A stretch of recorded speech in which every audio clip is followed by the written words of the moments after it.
Hello BookTube. This is a shelf tour. It's a continuation of the 8th bookcase. It's the 6th shelf, the final shelf of that case. It's going to be part 1. Quite a mix of books. They're all American literature. And let's get started. So we'll begin with Mark Twain.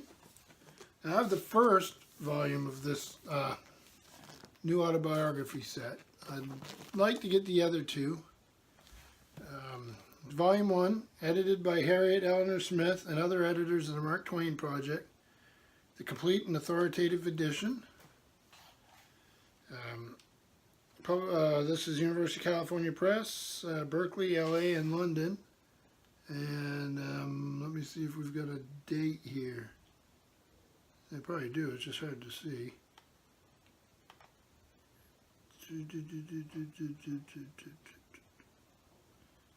Well, it's only a couple years old. I can't remember. Oh, 2010. So there's a picture of the great man himself. It's quite a massive volume. Well illustrated. Quite a project. So I'm going to collect the rest of these and then give it a shot, right?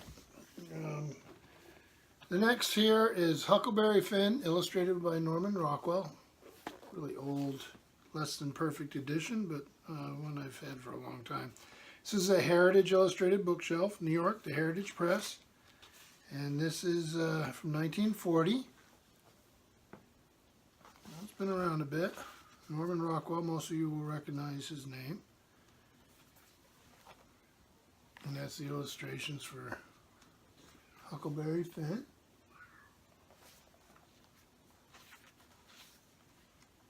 And you'll have these like line drawings on the headed chapters too. Here's another Huckleberry Finn. And this is at the Illustrated Junior Library. We saw this with one of these with Washington Irving. This is illustrated by Donald McKay, Illustrated Junior Library, Grosset and Dunlop Publishers, New York. This book was published. This was purchased by the original purchaser at the Mark Twain Home and Museum in Hannibal, Missouri. And you see where they marked it right down there. Well, hopefully we can get it so you... I don't know if we can. There's a little embossed stamp there. Maybe not. There's the illustration. I like these. I got some. Then, this is Courage Classics, Mark Twain, The Adventures of Huckleberry Finn. So 3 volumes of Huckleberry Finn, which I probably do not need. Courage Books is an imprint of the Running Press, Philadelphia, Pennsylvania. And this was in 1990 they put this out. So a pretty standard version. Then moving along, Henry James, Portraits of Places, Duckworth Discoverers.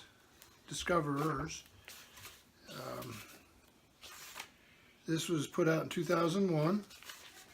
It has Venice, Italy Revisited, Occasional Paris, Reims and Laon, A Little Tour, Chartres, Rouen, Etretat, From Normandy to the Pyrenees, An English Easter, London at Midsummer, 2 excursions, in Warwickshire, Abbeys and Castles, English Vignettes, and English New Year's, The English Winter's Watering Place, Saratoga, Newport, Quebec, and Niagara.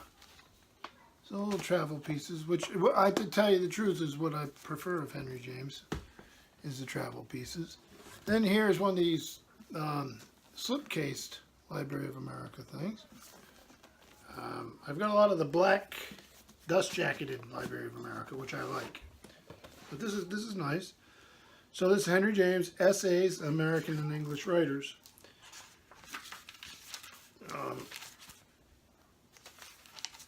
So it's literary criticism.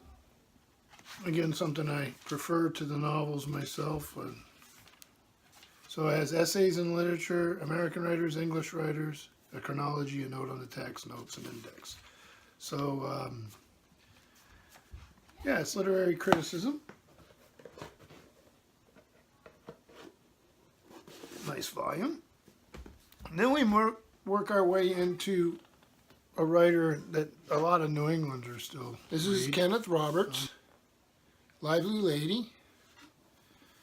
Here's a map and papers. This is the chart of the travels of Richard Nason in the War of Impressments, 1812 to 15.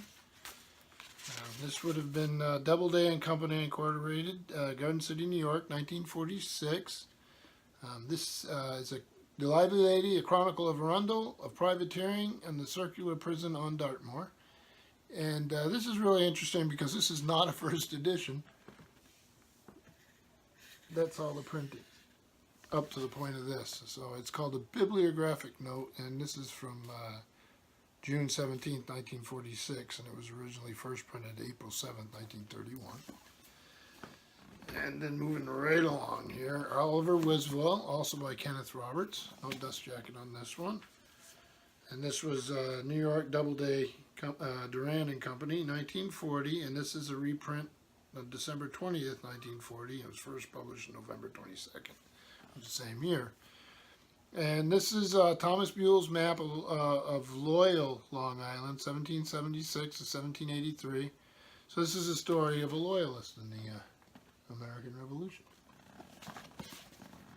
And then moving right along, we have Boone Island by Kenneth Roberts, one of my few with a dust jacket.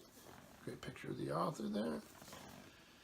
And this is the route of the Nottingham Galley in 1710. There's some discoloration here. That's caused by the paper on the dust jacket, the flap, which is unfortunate, but that's how it is. And moving right along, we have Arundel, which is one of my favorite of the Kenneth Roberts books. And this shows the route of Benedict Arnold's travel through the wilderness with the hero of this novel on the march to Quebec. So the wilderness is in Maine. Awesome, awesome book. This book is a history of journals and all that of that same march that was in Arundel. When Kenneth Roberts was putting the book together, he found all the journals and all that sort of thing, order books, all that, for his background material, compiled them into a volume. And so if you were to write a history of that expedition or a historical novel, this would be a wonderful book to have. Doubleday, Durand and Company, 1938. So it's journals of the members of Arnold's expedition. Quite an amazing book. Good one to have. Then you have Rabble in Arms. And this is Kenneth Roberts again.